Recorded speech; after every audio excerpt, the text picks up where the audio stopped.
Je m'appelle Frédéric Moncani de Saint-Aignan et je suis un marin de la marine marchande. Et c'est un parcours totalement maritime qui m'a amené ici, et particulièrement aujourd'hui bien sûr à la Cité de la Mer à Cherbourg. Donc j'ai fait mes études d'officier de la marine marchande, j'ai navigué au long cours, j'ai commandé des navires et puis je suis devenu pilote maritime, pilote de port pour le port de Rouen, mais qui m'a amené aussi à piloter à Honfleur, à Caen-Ouistreham, donc pas très très loin d'ici.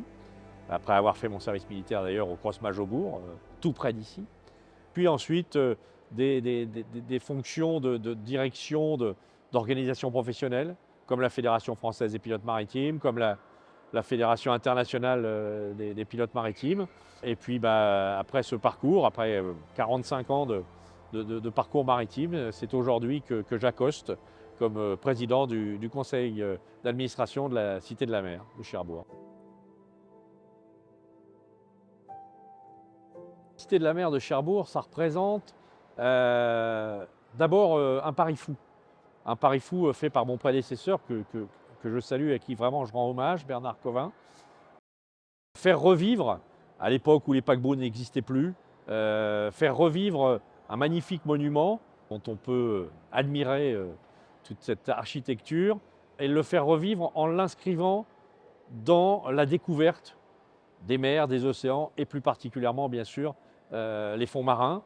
Et puis mettre à côté l'un des premiers sous-marins nucléaires français, le Redoutable, qui est un point d'attraction pour nos visiteurs extrêmement important.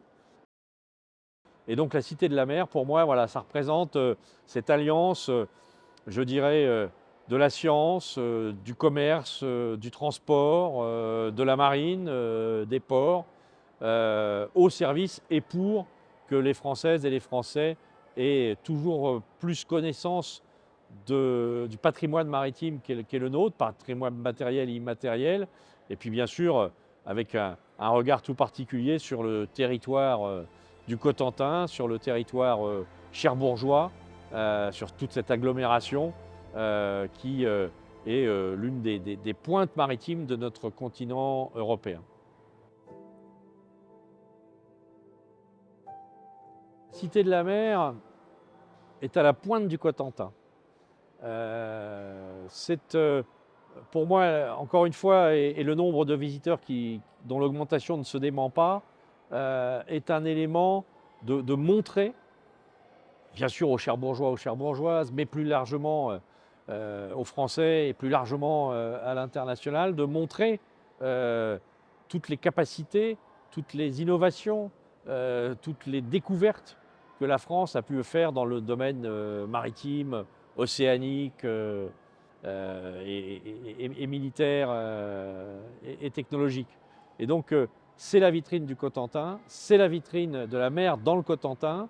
Et si l'on combine le fait que le Cotentin est un territoire maritime dont l'un des leviers de développement, de rayonnement et de croissance, c'est la mer, et ben, la Cité de la Mer de Cherbourg est forcément la figure de proue ou le vaisseau amiral de cette maritimité de la pointe du Cotentin.